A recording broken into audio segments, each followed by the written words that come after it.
Nos alegra mucho ver cada vez caras nuevas. Es el propósito también de este espacio, y es poder llegar cada vez a un público distinto y un público más amplio. Mi nombre es Liliana Galindo, yo hago parte del colectivo Ciudadanos y Ciudadanas por la Paz. Es un colectivo que surge inicialmente en Francia, en París, fruto de la voluntad y de, digamos, el reconocimiento de la necesidad por parte de distintas personas, pensionados, artistas, estudiantes, de aportar a la reflexión y a la acción en esta coyuntura de nuestro país, en donde pues decidimos que la construcción de la paz no está reservada a los actores del conflicto, ¿cierto?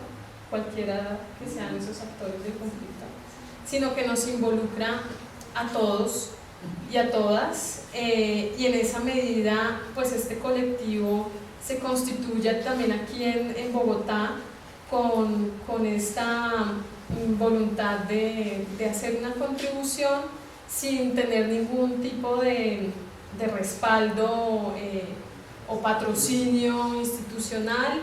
El colectivo no le pertenece a ningún partido político, a ninguna fundación. Todo lo que hacemos es autogestionado. Esperamos también, digamos, que estos espacios permitan la confluencia de opiniones que son distintas, ¿no? Y de hecho esperamos poder contar con invitados que pertenecen a distintas fuerzas políticas, y en esa medida, digamos, escucharnos con esos distintos matices. Esta tertulia del día de hoy hace parte de, yo diría, del segundo ciclo que desarrolla Ciudadanos por la Paz. El año pasado se hicieron tertulias orientadas a hacer pedagogía de los acuerdos de paz, y se hizo una tertulia también por cada uno de los puntos del acuerdo que fue inicialmente firmado entre el gobierno nacional y las FARC. Esta vez estamos haciendo un ciclo dedicado al seguimiento a la implementación de los acuerdos, y para el segundo semestre vamos a hacer un ciclo temático, y ese ciclo lo vamos a abrir con un taller sobre medios y paz. Para iniciar queremos compartirles un audio de una entrevista que fue realizada fue hecha a Alfredo Molano, donde habla sobre la formación de las FARC, un poco para tener una perspectiva histórica de lo que ha sido el origen de este conflicto con las FARC, y que ahora pues estamos en la perspectiva un poco en la otra orilla, intentando ver lo que es ahora el fin del conflicto, ¿no? Entonces, bueno, los dejo escuchando este audio y enseguida pues continuaremos con la tertulia. Gracias. Bueno, invitamos a Luis Ignacio Sandoval a pasar a la mesa. Jennifer.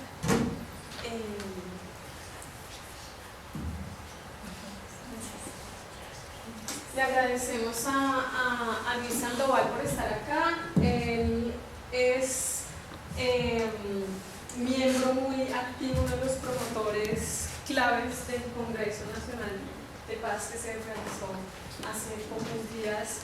Fue un congreso con capítulos regionales, un congreso con vocación regional, y que tuvo su Congreso Nacional de Paz que sesionó finalmente en la Plaza de Bolívar, aquí en Bogotá.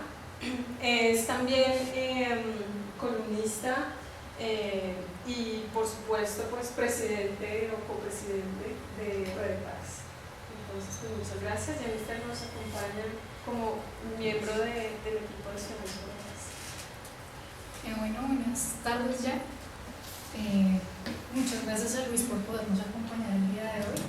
Desde Ciudadanos por la Paz pues te damos la bienvenida tertulias que ya llevan, digamos, es nuestra tercera tertulia del año. Entonces, muchas gracias a ustedes, los asistentes, por venir.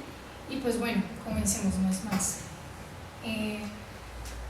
Vamos a venir a hablar del fin del conflicto. Muchas veces nosotros pensamos que el fin del conflicto está mediado por el cese de hostilidades o el cese al fuego, pero a mí sí me gustaría, digamos, recalcar que el fin del conflicto, más allá de los acuerdos, es, pues está remarcado también pues, por esas agresiones que muchas veces nosotros hacemos en nuestro diario vivir. Entonces, bueno, una primera pregunta que me gustaría hacerle a Luis es, frente a ese cese de hostilidades y, por decirlo así, y ese cese al fuego, que supuestamente será definitivo, pues, ¿cómo desde la ONU se está haciendo esta verificación? Eso como primer punto. Como segundo punto, digamos que sabemos que este punto del fin del conflicto, digamos que tiene 5 grandes pilares que buscarán que nunca jamás se vuelva a dar pues, hostilidades. Entonces, frente a estos 5 puntos, hay preguntas que son muy concretas. La primera de ellas es, bueno, ya llegó el día D, ¿no? Son 180 días que dijo el gobierno que la guerrilla se iba a empezar a desarmar. ¿Cómo se ha dado este proceso de desarme? Y segundo, frente a las zonas veredales que, digamos, ya están corriendo, ¿qué tan transitorias son estas zonas veredales? Hay una preocupación por la gente en general de, pues, digamos que este asentamiento de estos grupos guerrilleros, ¿cuánto tiempo va a durar? O sea, ¿van a ser esos 180 días? ¿Van a seguir? ¿Cómo va a ser ese tránsito pues, hacia la vida civil? Comenzar con esas 2 preguntas y ya más adelante si se puede. Seguimos conversando. Bueno. Muy bien, muchas gracias. Muy buenas tardes a todos, todas, ciudadanas y ciudadanos. Por la paz.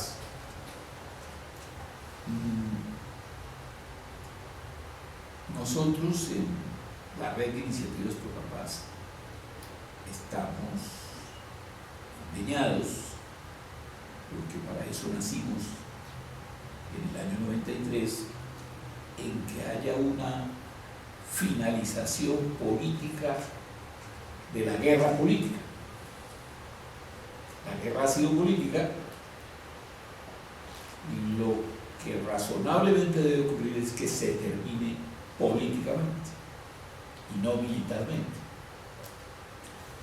Ese es el empeño desde hace muchos años por la salida política, dialogada, conversada, etc. Contraria a otros enfoques y otras estrategias que han tratado de instalar la idea de que en Colombia el conflicto se puede llevar a término acabando con el otro, el Estado acabando con la insurgencia. Realmente pocas veces se ha pensado que la insurgencia puede acabar con el Estado, aunque el origen de las insurgencias pues, es escalar la guerra hasta tomarse el poder. Pero en Colombia el análisis de realidad nunca ha dado para pensar que eso podía pasar, aunque por supuesto sí ha habido momentos en que las guerrillas han tenido mayor fuerza. Por ejemplo, todo el tiempo que hubo diálogos en el Caguán y cuando se iniciaron con Pastranas, es muy posible que ese haya sido el momento de mayor fuerza de la guerrilla, que tuvo desarrollos como los que acabamos de oír narrar por Alfredo Morán. Bien, entonces hoy estamos en este tiempo de los años recientes, estos últimos años, y en estos días y meses últimos estamos asistiendo a una cosa absolutamente singular de la cual quizá el país no se ha dado cuenta. Y es que la guerra se está acabando. Esa guerra que comenzó en Marquetalia, El Pato, Guayabero, etc., está recogiéndose, está desembocando en una realidad política distinta. Y con eso tienen que ver las preguntas que me hace Jennifer.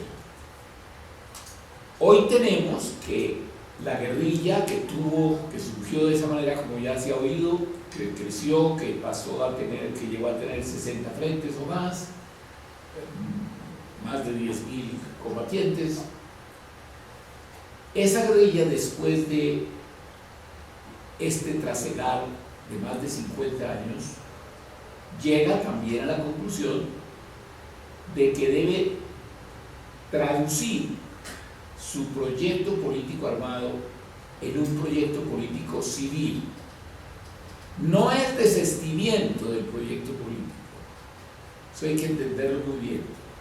La guerrilla no se está disolviendo para dejar de levantar las banderas políticas, las que defendió durante muchos años, y otras van a resultar ahora en armar el nuevo proyecto político. La guerrilla sale, en cierta forma, el lenguaje que ellos utilizan es muy diciente, y yo lo considero acertado. No nos estamos desmovilizando, nos estamos movilizando a la vida civil para continuar en un movimiento que persiga objetivos de transformación en el país.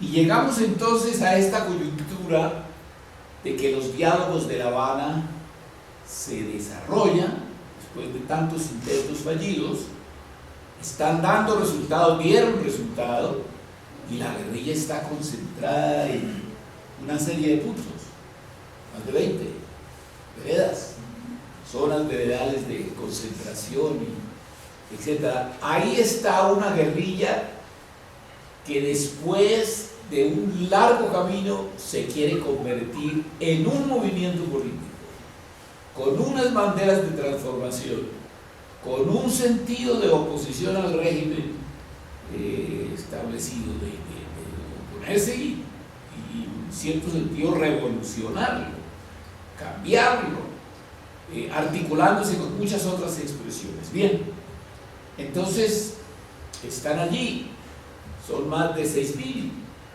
7.000 aproximadamente guerrilleros, disminuida la fuerza, ¿no? Porque fueron mucho más de 10.000, pero ahora llegan a concentrarse en estas veredas y están allí por un periodo de tiempo que se ha pensado muy bien, que se habló muy en detalle en La Habana.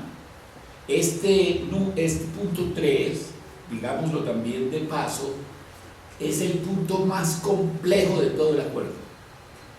Es el más prolijo, el más detallado, el que tiene el mayor número de protocolos y las mayores previsiones de detalle.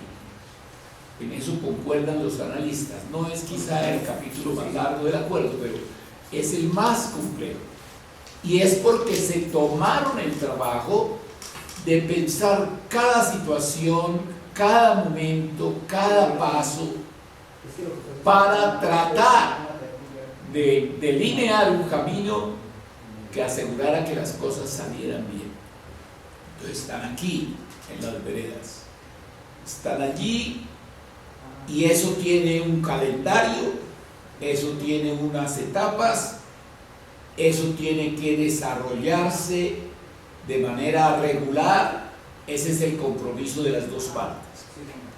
Y una cosa que han constituido para tratar de que un tercero esté allí viendo que las cosas se hagan, que se hagan bien y que se hagan a tiempo y que se verifique todo, ese tercero es Naciones Unidas. Y Naciones Unidas, el Consejo de Seguridad mismo, que tomó una resolución en el año 2016, creo que fue hacia marzo, bueno, Se tomó una resolución en el Consejo de Seguridad y se creó una misión. Esa misión es de 500 personas, que ya están prácticamente todas aquí en el país. Ustedes lo saben por la prensa, por las informaciones. Esa misión la dirige el francés Jean Arnaud, y el segundo a bordo ahí es Raúl Rosendo, un funcionario de Naciones Unidas de nacionalidad uruguaya, muy conocedor de Colombia, que ya trabajó aquí en años anteriores, largos años. Se conoce el país como la palma de la mano. Realmente él es una persona muy importante allí con Arnaud. Bien, hay 500 de Naciones Unidas para esta verificación, utilizando la palabra técnica, que es una función de monitoreo y verificación, y las FARC tienen, es tripartito el equipo de verificación.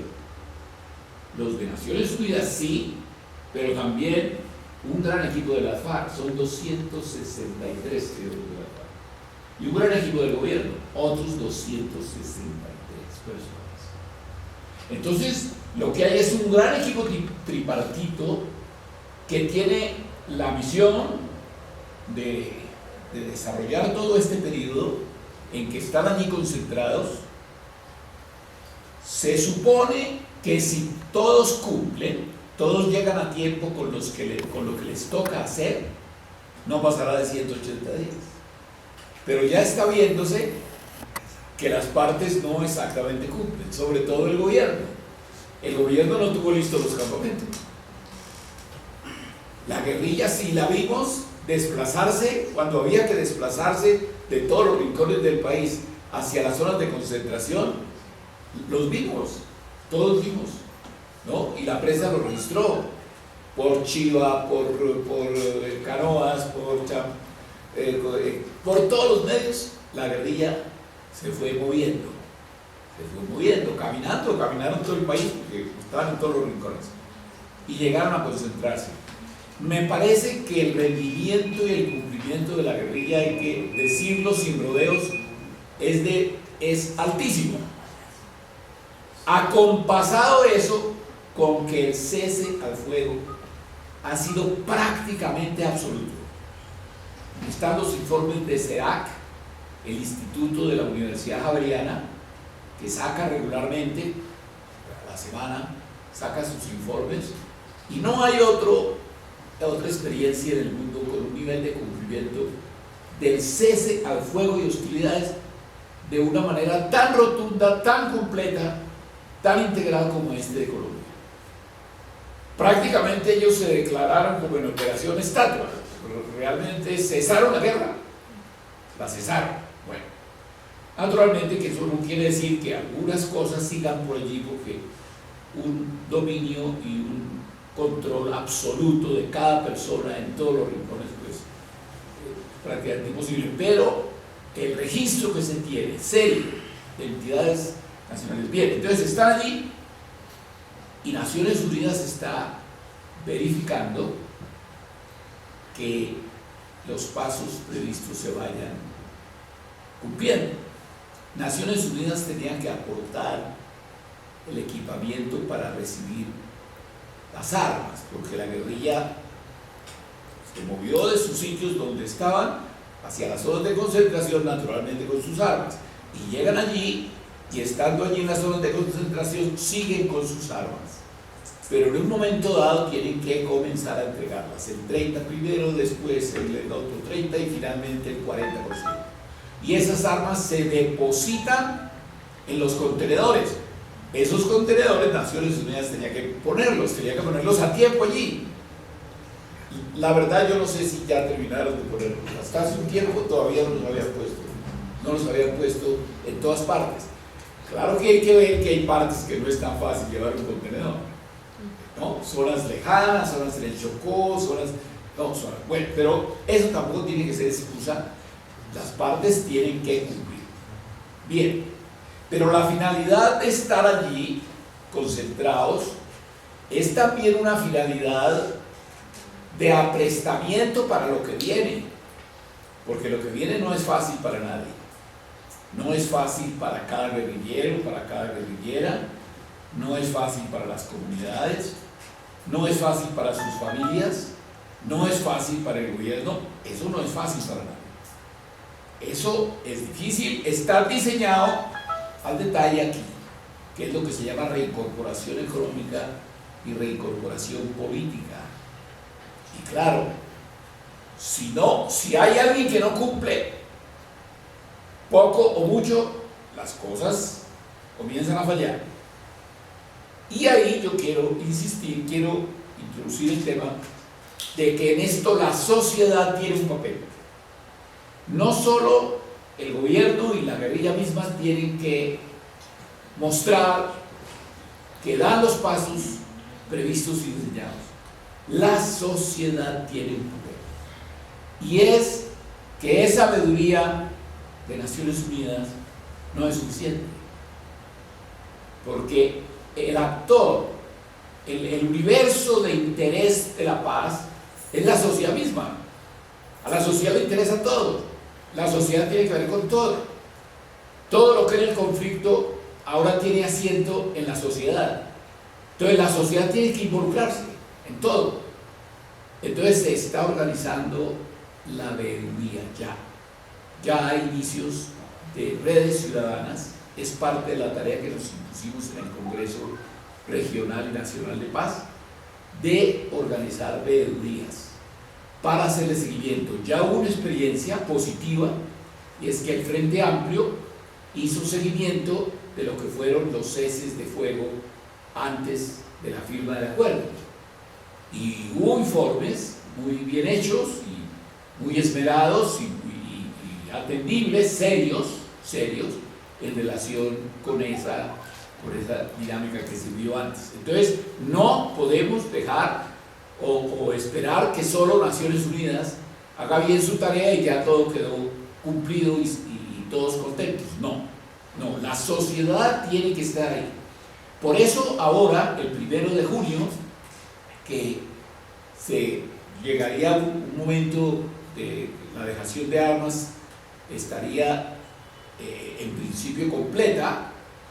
Pues eso pasa como en los partidos de fútbol, ¿no? Cuando ha habido se prolonga el tiempo, entonces también el árbitro prolonga un poquito. Pues aquí van a tener que prolongar un poquito porque no han cumplido suficientemente. Pero bien, el día 1 de junio, desde estas dinámicas de las iniciativas de paz, redes sociales, populares, organizaciones regionales, técnicas, etcétera, vamos a tratar de hacer acciones en muchos sitios del país para rodear el proceso, para apoyar la voluntad de las partes y para hacer sentir la exigencia de sociedad, así como lo hicimos mientras estaban en el diálogo, que les dijimos no se paren de la mesa hasta que no tengan acuerdos.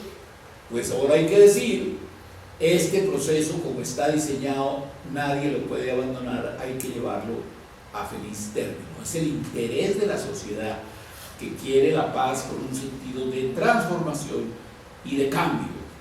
Entonces, no sé finalmente qué resulte.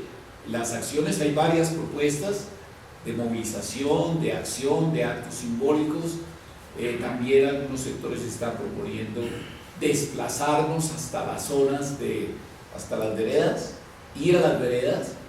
Ya en algunas oportunidades se ha ido, las que quedan más cerca es más fácil, y con 11 mesetas en el Meta, hay otras de más difícil acceso.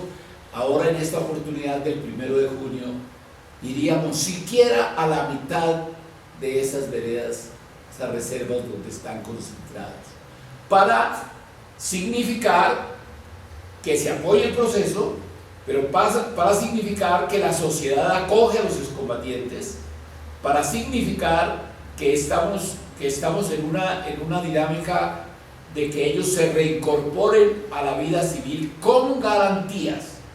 Y ese es otro elemento que se está poniendo muy fuerte,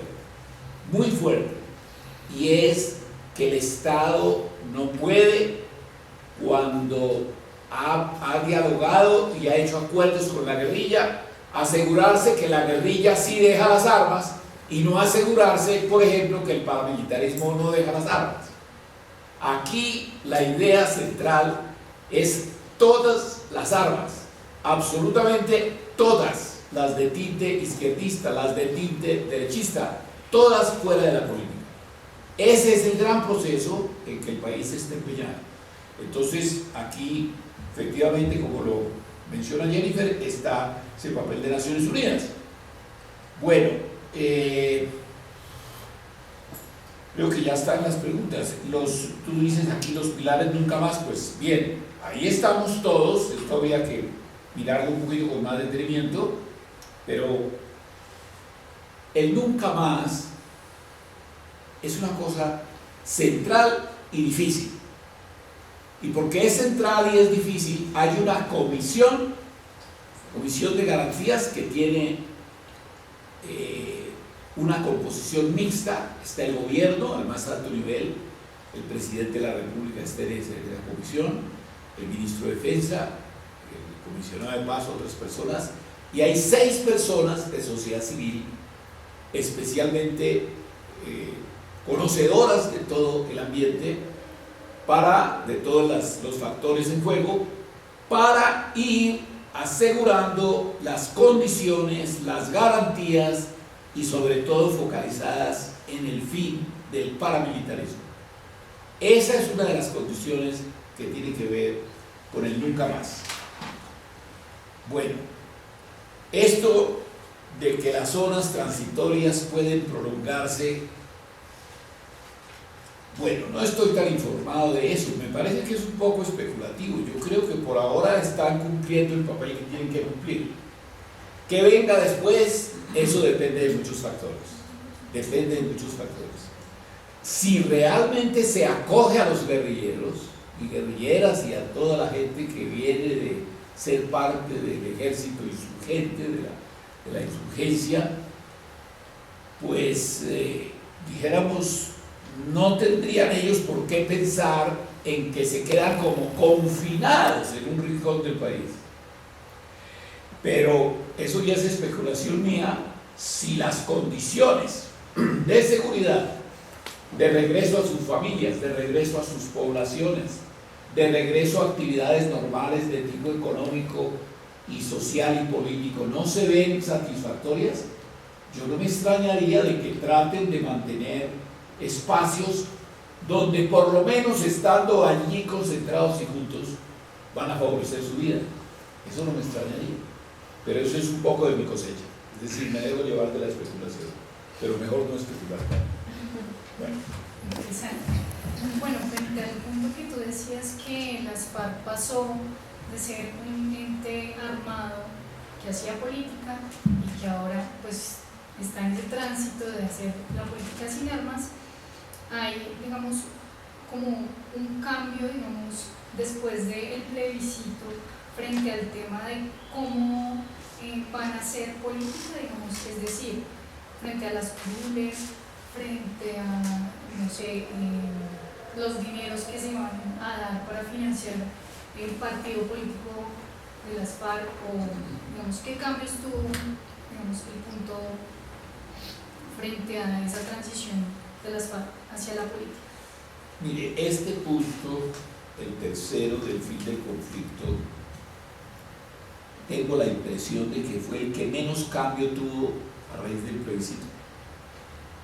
Los otros, sobre todo ese de la justicia, y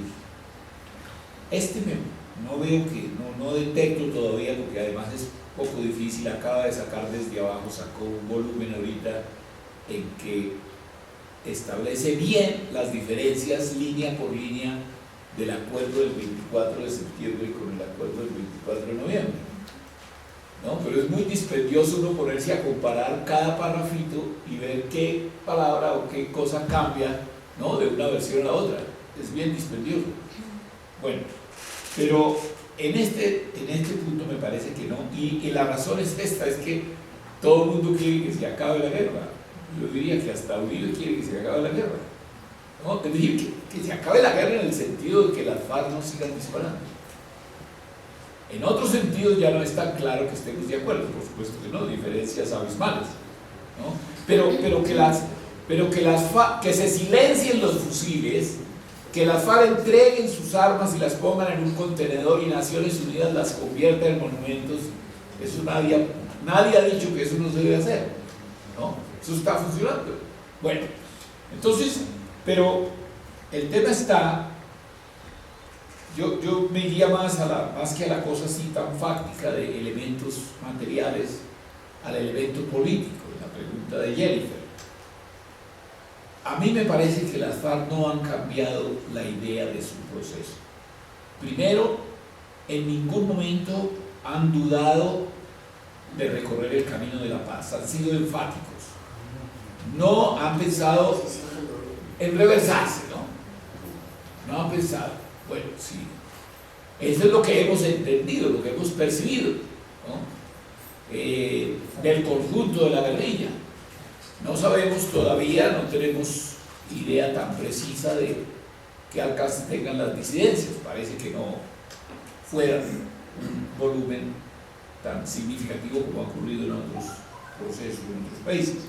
Bien, a mí me parece que ellos siguen en una postura afirmativa en relación con su conversión en un proyecto político.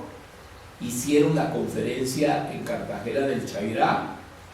Fue una conferencia rica en elementos, fue una apropiación de los acuerdos por parte de toda la tropa insurgente, fue un esfuerzo por visualizar el futuro y fue una disposición a seguir dando los otros pasos. Ahora, por ejemplo, ya vemos que salieron las tesis políticas, ya circulan, ya se puede bajar en PDF de Google, ya tienen un discurso político a futuro. El lanzamiento del partido político que estaba previsto para mayo sí se corrió para agosto, va a ser en agosto, todo indicaría que no lo van a volver a correr. Si las otras cosas siguen con el ritmo necesario, pues no tendrán que correr otra vez. Si los otros elementos siguen teniendo obstáculos, pues seguramente algunos ajustes en el calendario tendrá que producirse. Pero lo que yo entiendo, lo que advierto y que hay que resaltarlo y celebrarlo, es que ellos mantienen una voluntad política de convertirse en una fuerza que va a participar en la lucha democrática del país en profundidad. Y eso, por supuesto, debería congratularnos, alegrarnos a todos los colombianos y disponernos a que crezca la familia política, a que vengan a hacer política. Ese es el negocio de la paz.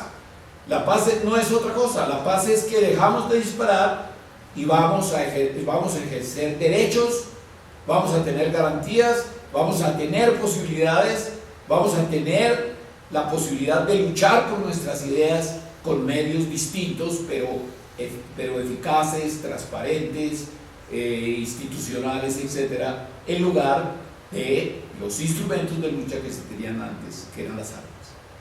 Entonces, en eso yo diría que tengo una convicción y una tranquilidad de que las FARC no retroceden, de que las FARC siguen adelante y que eso es de absoluto beneficio para el país.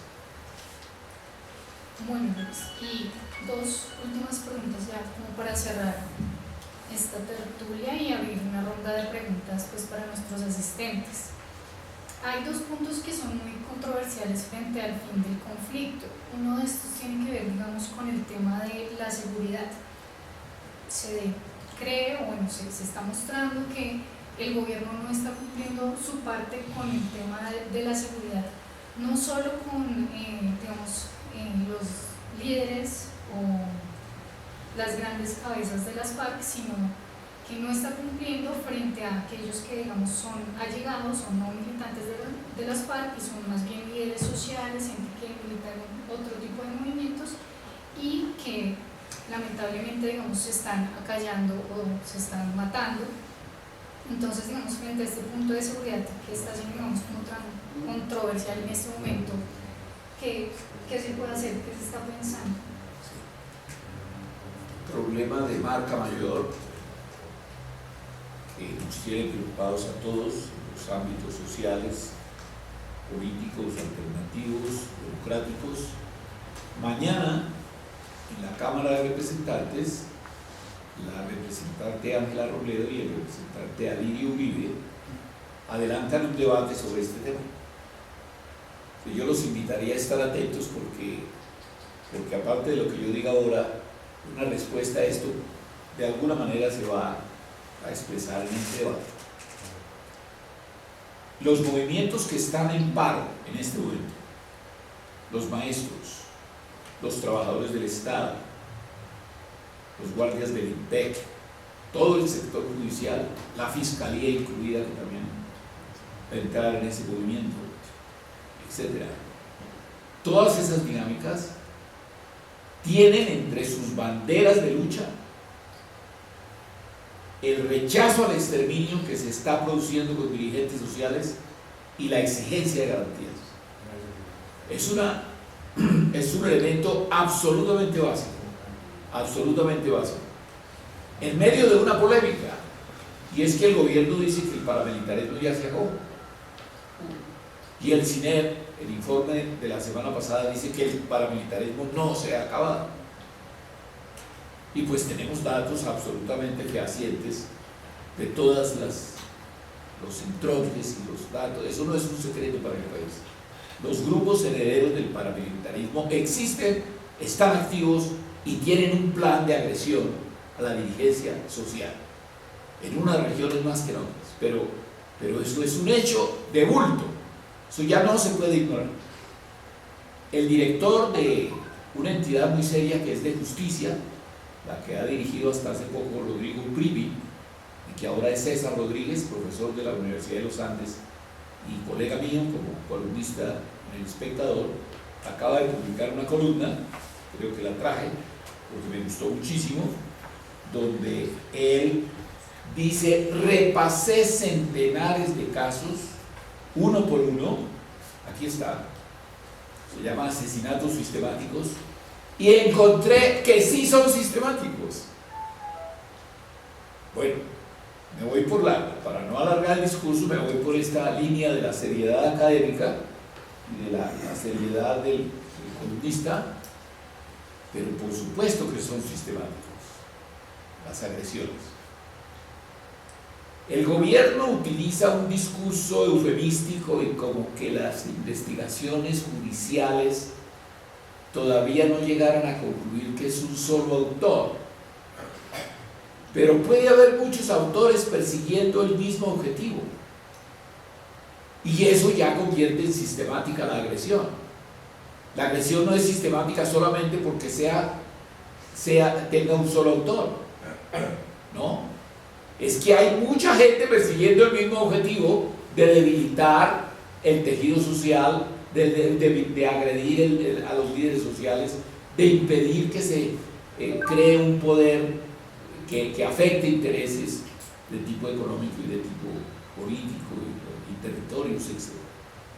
Entonces, este es un problema absolutamente primordial. Yo diría que dentro de los objetivos de acción nuestra digo, de los movimientos de paz, de los movimientos populares, de los movimientos políticos alternativos, estaría hoy, dicho en una sola palabra, en dos palabras, en existir y subsistir. Hoy tenemos que defender la vida de cada uno, la vida física, la vida de cada quien, pero su posibilidad de expresarse, y las comunidades y el tejido social. Tenemos que existir, no puede concebirse la paz, como varios lo han hecho notar, que entonces la paz es en medio de un baño de sangre. ¿Qué paz es la que puede reconocerse como tal en medio de una campaña de exterminio contra los dirigentes sociales? Y aún ya toca la guerrilla y los familiares de la guerrilla. Por supuesto que no ha tocado todavía cabezas de la insurgencia, todavía no, pues esperamos que no, nunca, pero esto tiene trazas de animal grande, muy peligroso, lo que se está viendo, lo que se anuncia en los hechos que ya se están poniendo. Entonces se necesita una reacción supremamente enérgica del movimiento social, una fuerza enorme que sea capaz de hacerle sentir a los poderes públicos que exigimos, que obligamos a que ellos hagan lo que tienen que hacer, y es empeñarse en desmontar el paramilitarismo. Por la fuerza legítima, está previsto en el acuerdo el uso de la fuerza legítima del Estado frente a la delincuencia, o también por el sometimiento a la justicia.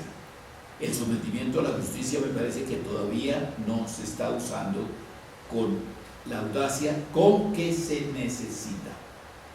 Pero un plan integral, una acción decidida, una radicalidad total y una audacia política muy grande necesitamos para que pare el exterminio. Porque si no, ¿qué va a significar la paz? ¿Para qué es la paz? Si no es para poder adelantar la conflictividad social de una manera más tranquila desde el punto de vista de estos temas de los riesgos para cada quien. Entonces, mi columna de hoy en El Espectador hace por N veces, porque he escrito muchas columnas sobre ese tema, me parece que es absolutamente central, y la de hoy vuelve sobre ese tema, en apoyo de las movilizaciones que hay de los maestros, de los trabajadores del Estado, etc., y los paros que hay también, por ejemplo, en Buenaventura, el movimiento que se está gestando en Barranca, lo que ocurre en Yopal, etc. Todo el mundo tiene por delante eso.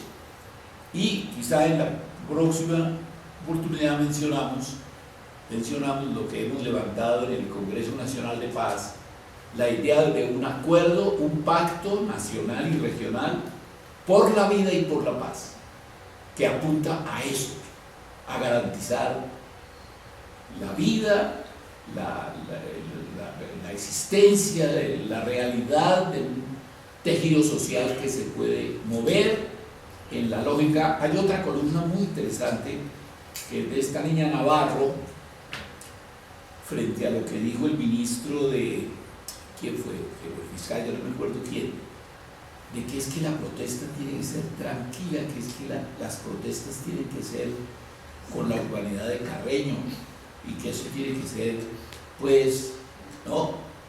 Esta columnista me llamó mucho la atención, dice, no, la protesta es disruptiva. La protesta, cuando es protesta contra una situación dada, en un régimen político determinado, en una situación social determinada, es para decir que las cosas no están bien. Y si a mí me están agrediendo y me sacan la cartera y alguien me quiere agredir y yo le digo, hijo de puta, no me jodas, eso no es que entonces me salté las normas de la convivencia ciudadana, ¿no? O sea, la radicalidad de la lucha civil también tiene sus códigos y también tiene sus potencialidades. Y los trabajadores, por ejemplo, tienen la posibilidad de tomar empresas, inclusive de hacer saboteos. El saboteo no está considerado por la OIT una acción lejana a los instrumentos de la lucha civil. La lucha civil también tiene su radicalidad. No es lucha violenta de agredir personas y de poner en condiciones de vulnerabilidad a grandes conjuntos de la población, etcétera. Nadie va a autorizar, como me acuerdo ahora que se decía de María Cano en los años 20, que María Cano había envenenado el acueducto de Medellín, por ejemplo. No, pues era la estigmatización, era eso, pero nadie piensa nunca en la lucha social que incurre en excesos de esta naturaleza. Pero hay cosas de la radicalidad de la lucha civil que hay que hacer y que hay que practicar y que hay que hacerle sentir al régimen político que la paz no va a significar que no hay conflictos en el país. La paz no es para transitar del conflicto armado al no conflicto.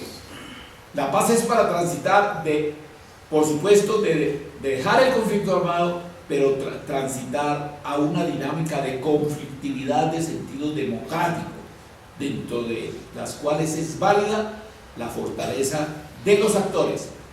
Esta mañana escuché al señor Nicolás Sartorius, español, y nos relató la radicalidad de 6 meses de huelgas después de la muerte de Franco, como preámbulo de la transición a la democracia en España. Entonces no es que aquí no va a pasar nada y no va a volver a pasar nada en materia de lucha social porque se acabó la insurgencia armada. No, aquí van a pasar cosas y va a florecer la lucha social y va a haber movimientos sociales mucho más fuertes.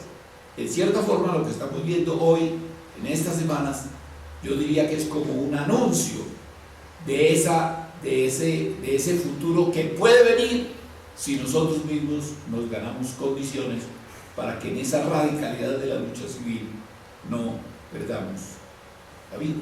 Los dirigentes no la pierden. Listo, Luis, muchas gracias.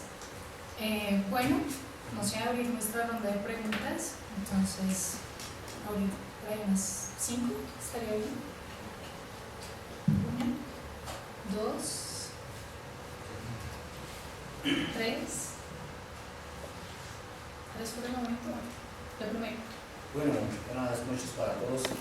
La pregunta mía es, ¿en qué objetivo el país americano tiene tendencia aquí en nuestro país? O sea, ¿cuál es el objetivo del país americano aquí mirar esa posición? ¿Cuál es el objetivo que ellos tienen contra el país de nosotros? La otra pregunta es que si ustedes están seguros que sí es seguro la paz. Porque lo que yo digo que la desmovilización de ellos, digamos, en varios territorios, pero no en todo el país colombiano. Ejemplo, creo en el Casanare ni en Boyacá, no creo que entreguen todas las armas. Para mí tengo eso, y no creo que haya paz en Colombia como ustedes viviendo en La Habana más. Nosotros como una indígena, nosotros no creemos en la paz que ustedes hablan. ¿Por qué? Porque es que los países europeos nos miran aquí como una aldea de indios. ¿Por qué? Porque vienen por nuestro territorio, por el oro. ¿Cuál es el oro de nosotros? Pues el agua, porque no van a venir por más nada. Y el compromiso que según el texto que usted habla tan hermoso y tan elegante, si no acaba la corrupción que es en el Congreso, no hay paz en Colombia. Eso sí le puedo asegurar a usted. Hable donde sea, aquí en el Caparnaúm, nosotros como una indígena, nosotros ya sabemos que aquí no hay paz en Colombia. Si nosotros vivimos en el fuego cruzado, en medio del fuego cruzado, entre la guerrilla o los paramilitares, los que vengan, eso no hay paz en Colombia. La única paz que hay en Colombia es acabar los corruptos arriba en el Congreso. Esa es la única paz que puede haber. No le miro de otra, nosotros como resguardo no miramos otro objetivo que haya paz en Colombia. Así digan ustedes que van a La Habana, Cuba, que van a no sé qué, pero si no se acaban los corruptos en el Congreso, no hay paz en Colombia. Gracias, señora Pérez. Gracias. Buenas noches. Buenas noches. Mi nombre es Miriam Crece. Centro mi intervención en 3 punticos. Primero, unas reflexiones. 2, unas propuestas y unas tareas. Dentro de la reflexión, para mí la paz es el perfume delicioso de un corazón tranquilo. La paz no es Santos, ni es Uribe, ni es la FARC, ni son los helenos. Es el pueblo colombiano que nos tienen dividido por verdes, por amarillos, por azules, por viejos, por indígenas, por comunales. Es el pueblo colombiano en pie de lucha. Somos el constituyente primario, somos el soberano. Y ahora, desde mi óptica, sin molestar ni estar en contra de nadie, se ha hecho un acuerdo de las cúpulas y ahora los pájaros le tiran a las escopetas. Los que realmente debemos exigir es el pueblo, pero el pueblo está humillado, amordazado. Mi nombre es Magdalena Palacio, estoy hablando de perdón y reconciliación. Lo hago como por el suceso de lo que ocurrió con mis 2 hijos. Quiero como entrar, como a estar en paz con esto. Y entonces, pues aquí estoy, como quería, pues como contarlo algo de lo que me sucedió.